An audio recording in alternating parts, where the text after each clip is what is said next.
The BFG. In the last part, we heard the story change a little bit. Sophie and BFG are talking to the Queen, explaining to the Queen everything that's been going on. They're eating breakfast. BFG is eating all the bread, all the eggs, all the food. Just an amazing amount of food. And the Queen of England has decided that they're telling the truth and that she's going to call in the head of the Army and the Air Force. So now we're going to find out what happens next. This chapter is called The Plan. The head of the Army and the head of the Air Force stood at attention beside the Queen's breakfast table. Sophie was still in her seat. The BFG was still high up on his crazy perch.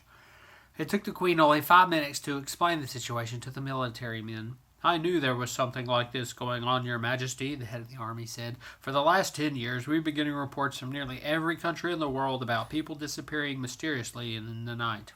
We had one only the other day from Panama." "For the hatty taste," cried the BFG. One from Wellington in New Zealand," said the head of the army.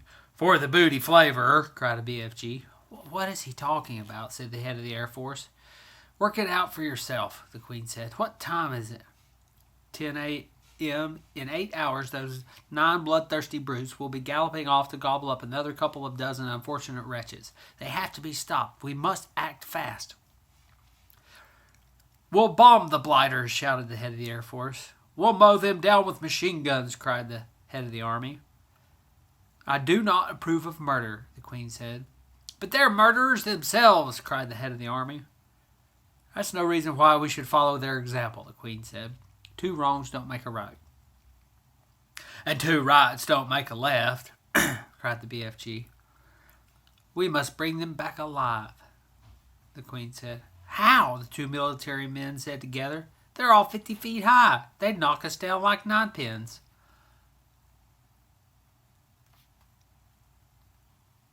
"Wait!" cried the BFG. "Hold your horseflies. Keep your skirts on. I think I has the answer to the maiden's hair." "Let him speak," the Queen said. "Every afternoon, all these giants is in the land of Naughty." "I can't understand a word this feller says," said the head of the army. "Why doesn't he speak clearly?" "He means the land of Nod," Sophie said. It's obvious." "Exactly. Every afternoon, all these 9 giants is lying on the ground snoozling away in a very deep sleep. They is always resting like that before they is galloping off to guzzle another helping of human beings." "Go on," they said. "So what?" "So what you soldiers has to do is creep up to the giants while they is still in the land of Naughty and tie their arms and legs with mighty ropes and wonking chains." "Brilliant," the Queen said. "That's all very well," said the head of the army, "but how do we get the brutes back here? We can't load 50-foot giants on trucks. Shoot 'em on the spot, that's what I say." A BFG looked down from his lofty perch and said, this time to the head of the Air Force, "You is having belly boppers, is you not?" "Is he being rude?" said the head of the Air Force. "He means helicopters," Sophie told him. "Now why didn't he just say so? Of course we have helicopters." "Wopsy big belly boppers?" asked the BFG. "Very big ones," the head of the Air Force said proudly, "but no helicopter is big enough to get a giant like that inside it." "You do not put him inside. You sling him up underneath the belly of your belly bopper and carry him like a torpedo." "Like a what?" said the head of the Air Force. "Like a torpedo," Sophie said. "Could you do that, Air Marshal?" the Queen asked. Here is a picture of the discussions they're having with the head of the army and the head of the Air Force and the BFG and the Queen and Sophie. "Well, I suppose we could," the head of the Air Force admitted grudgingly. "Then get cracking," said the Queen. "You'll need 9 helicopters, 1 for each giant." "Where is this place?" the Air Force man said to the BFG. "I presume you can pinpoint it on the map." "Pinpoint?" said the BFG. "Map? I's never hearing these words before. I's in the Air Force. Is the Air Force bean talking slush bungle?" The Air Marshal's face turned the color of a ripe plum. He was not used to being told he was talking slush bungle. The Queen, with her usual admirable tact and good sense, came to the rescue. BFG, she said, can you tell us more or less where the giant country is? No, Magister. Not on my Nelly. Then we're jiggered. This is ridiculous, cried the air marshal. You must not be giving up so easy, the BFG said calmly. The first titchy bobstickle you meet and you begin shouting you is big squiggled. The army general was no more used to being insulted than the air marshal. His face began to swell with fury and his cheeks blew out until they looked like two huge ripe tomatoes. Your Majesty, we're dealing with a lunatic. I want nothing more to do with this ridiculous operation. That doesn't sound too good. I've lost my place. Hang on.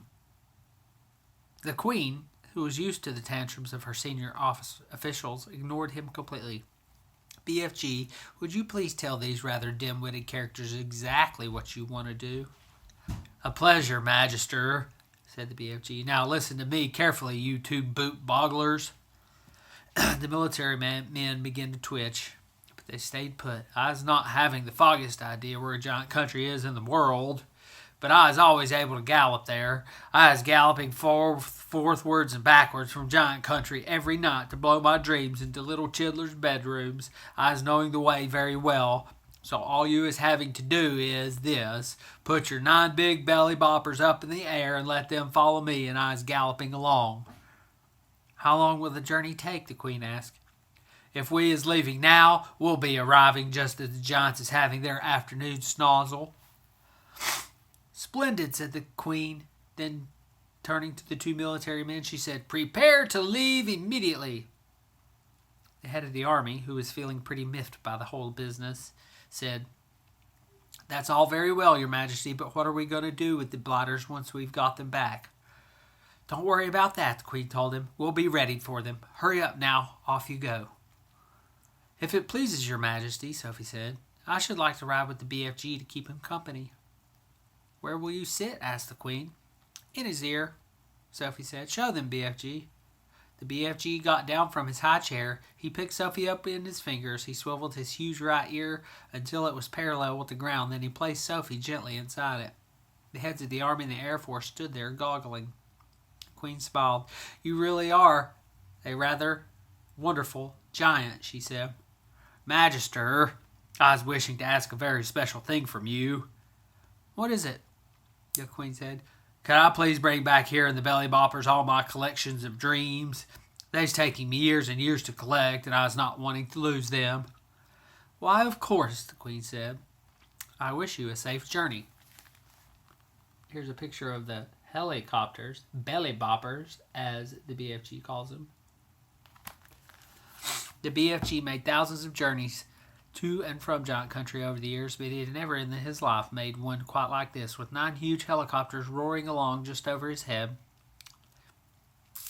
He never before traveled in broad daylight either. He hadn't dared to, but this was different. Now he was doing it for the Queen of England herself, and he was frightened of no one.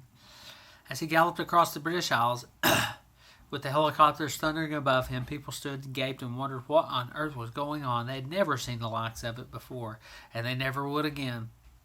Every now and then, the pilots of the helicopters would catch a glimpse of a small girl wearing glasses crouching in the giant's right ear and waving to them. They always waved back. The pilots marveled at the giant's speed and at the way he leapt across the wide rivers and over huge houses. But they hadn't seen anything yet. Be careful to hang on tight. Whiz going fast as Fizzle Crump. The BFG changed into his famous top gear, and all at once he began to fly forward, as though there were springs in his legs and rockets in his toes. He went skimming over the earth like some magical hop, skip, and jumper, with his feet hardly ever touching the ground. As usual, Sophie had to crouch low in the crevice of his ear to save herself from being swept clean away. The 9 pilots in their helicopters suddenly realized they were being left behind. The giant was streaking ahead. They opened their throttles to full speed, and even then they were only just able to keep up. In the leading machine, the head of the Air Force was sitting beside the pilot. He had a world atlas on his knees, and he kept staring first at the atlas, then at the ground, trying to figure out where they were going. Frantically, he turned the pages of the atlas. "Where the devil are we going?" he cried. "I haven't the foggiest idea," the pilot answered. "The Queen's orders were to follow the giant, and that's exactly what I'm doing." The pilot was a young Air Force officer with a bushy mustache. He was very proud of his mustache. He was also quite fearless, and he loved adventure. He thought this was a super adventure. "It's fun to be going new places," he said. "New places," shouted the head of the Air Force. "What the blazes do you mean, new places?" Here's a picture of the head of the Air Force and the pilot in the helicopter. The belly bopper. "This place we're flying over now isn't in the atlas, is it?" the pilot said, grinning. "You're darn right it isn't in the atlas," cried the head of the Air Force. "We've flown clear off the last page." "I expect that old giant knows where he's going," the young pilot said. "He's leading us to a disaster," cried the head of the Air Force. He was shaking with fear. In the seat behind him sat the head of the Army, who was even more terrified. "You don't mean to tell me we've gone right out of the atlas?" he cried, leaning forward to look. "That's exactly what I'm telling you," cried the Air Force man. "Look for yourself. Here's the very last map in the whole flaming atlas. We went off that an hour ago." He turned the page. As in all atlases, there were 2 completely blank pages at the very end. "So now we must be somewhere here," he said, putting a finger on one of the blank pages. "Where's here?" cried the head of the Army. The young pilot was still grinning broadly. He said to them, "That's why they always put 2 blank pages at the back of the atlas. They're for new countries. You're meant to fill them in yourself." That's not exactly true, but it's kind of funny. The head of the Air Force glanced down at the ground below. "Just look at this godforsaken desert. All the trees are dead and all the rocks are blue. The giant has stopped. He's waving us down," the young pilot said. The pilots throttled back the engines and all 9 helicopters landed safely on the great yellow wasteland. Then each of them lowered a ramp from its belly. 9 jeeps, 1 from each helicopter, were driven down the ramps. Each jeep contained 6 soldiers and a vast quantity of thick rope and heavy chains. "I don't see any giants," the head of the Army said. "The giants is all just out of sight over there. But if you was taking these slosh-bunking, noisy belly boppers any closer, all the giants is waking up at once, and then pop goes the weasel." "So you want us to proceed by jeep?" the head of the Army said. "Yes, but you must all be very hushy-hushy quiet. No roaring motors, no shouting, no mucking about, no piggery-jokery." The BFG, with Sophie still in his ear, trotted forward, and the jeeps followed close behind. Suddenly, the most dreadful rumbling noise was heard by everyone. The head of the Army went pea-green in the face. "Those are guns," he cried. "There's a battle raging somewhere up ahead of us. Turn back, the lot of you. Let's get out of here." "Pig thistle. Those noises is not guns." "Of course they're guns," shouted the head of the Army. "I'm a military man, and I know a gun when I hear one. Turn back." "Those is just the giants snortling in their sleep. I is a giant myself, and I know a giant snortle when I is hearing one." "Are you quite sure?" the Army man said anxiously. "Positive," said the BFG. "Proceed cautiously," the Army man ordered. They all moved on. Then they saw them. Even at a distance, they were enough to scare the daylights out of the soldiers, but when they got close and saw what the giants really looked like, they began to sweat with fear. 9 fearsome, ugly, half-naked, 50 feet long brutes lay sprawled over the ground in various grotesque attitudes of sleep, and the sound of their snoring was indeed like gunfire in a battle. Here we have all the giants sleeping and the Army men sneaking up on them in the jeeps. The BFG raised a hand. The jeeps all stopped. The soldiers got out. "What happens if one of them wakes up?" whispered the head of the Army, his knees knocking together from fear. "If any one of them is waking up, he will gobble you down before you can say knack jive," the BFG answered, grinning hugely. "Me is the only one what won't be gobbled up, because giants is never eating giants. Me and Sophie is the only safe ones, because I is hiding her if that happens." The head of the Army took several paces to the rear. So did the head of the Air Force. They climbed rather quickly back into their jeep, ready to make a fast getaway if necessary. "Go forward, men," the head of the army said. "Go forward and do your duty bravely." The soldiers crept forward with their ropes and chains. All of them were trembling mightily. None dared speak a word. The BFG, with Sophie now sitting in the palm of his hand, stood nearby watching the operation. To give the soldiers their due, they were extremely courageous. There were 6 well-trained, efficient men working on each giant, and within 10 minutes, 8 of the 9 giants had been trussed up like chickens, and were still snoring contentedly. The 9th, who happened to be the flesh lump eater, was causing trouble for the soldiers because he was lying with his right arm tucked underneath his enormous body. It was impossible to tie his wrists and arms together without first getting that arm out from underneath him. Very, very cautiously, the 6 soldiers who were working on the flesh lump eater began to pull at the huge arm, trying to release it.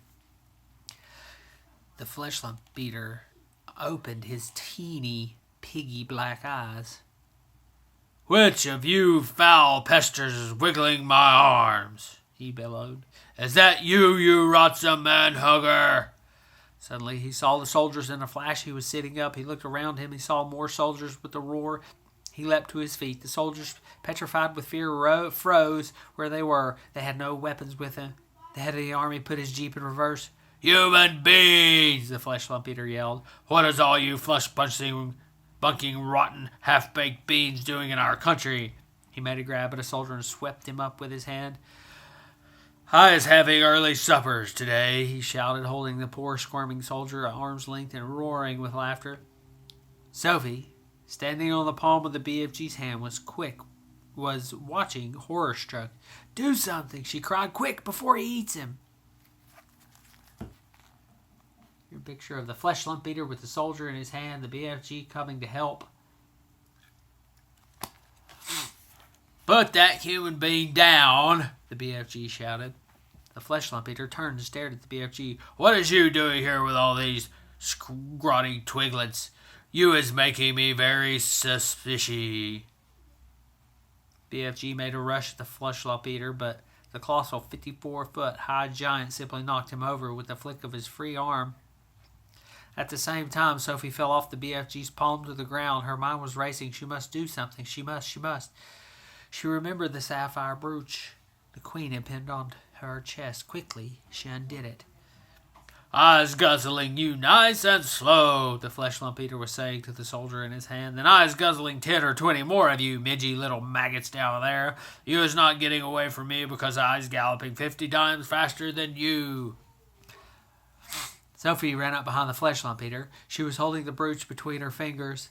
When she was right up close to the great naked hairy legs, she rammed the 3-inch long pin of the brooch as hard as she could into the flesh lump eater's right ankle. It went deep into the flesh and it stayed there. Sophie sticking the giant in the foot. The giant gave a roar of pain and jumped high into the air. He dropped the soldier and made a grab for his ankle. The BFG, knowing what a coward the flesh lump eater was, saw his chance. "You was bitten by a snake. I seed it biting you. It was a frightsome poisonous viper. It was a dreadly dangerous windscreen viper." "Save our souls!" bellowed the flesh lump eater. "Sound the crumpets! I was bitten by a septitious venomsome windscreen viper." He flopped to the ground and sat there howling his head off and clutching his ankle in both hands. His fingers felt the brooch. "The teeth is the deadly viper.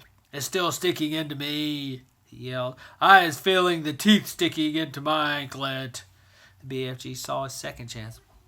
"We must be getting those viper's teeth out at once, otherwise you is deader than duck soup. I is helping you."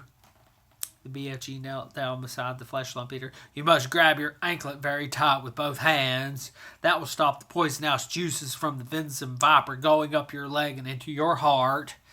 The flesh lump eater grabbed his ankle with both hands. "Now close your eyes and grittle your teeth and look up to heaven and say your prayers while I is taking out the teeth of the venomous viper," the BFG said. The terrible flesh lump eater did exactly as he was told. The BFG signaled for some rope. A soldier rushed it over to him with both the flesh lump eater's hand gripping his ankle. It was a simple matter for the BFG to tie the ankles and hands together with a tight knot. Played a trick on him. Maybe it'll work. We'll have to see. This is getting interesting. I was pulling out the frightsome viper's teeth, the BFG, as he pulled the knot tight. "Do it quickly," he shouted, the flesh lump eater, "before I is pizzled to death." "There he is. You can look now." When the flesh lump eater saw that he was trussed up like a turkey, he gave a yell so loud that the heavens trembled. He rolled right, and he wriggled. He fought and he figgled. He squirmed and he squiggled, but there was not a thing he could do. "Well done, you," Sophie cried. "Well done, you," said the BFG, smiling down at the little girl. "You is saving all our lives. Will you please get that brooch back for me?" Sophie said. "It belongs to the Queen." The BFG pulled the beautiful brooch out of the flesh lump eater's ankle. The flesh lump eater howled.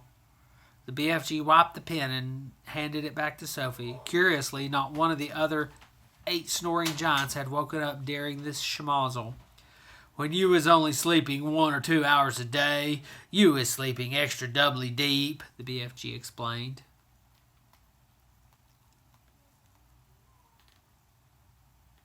We will stop right there for this part. It's in the middle of the chapter, but it's a long one. So we'll stop there and we will see you in the next part.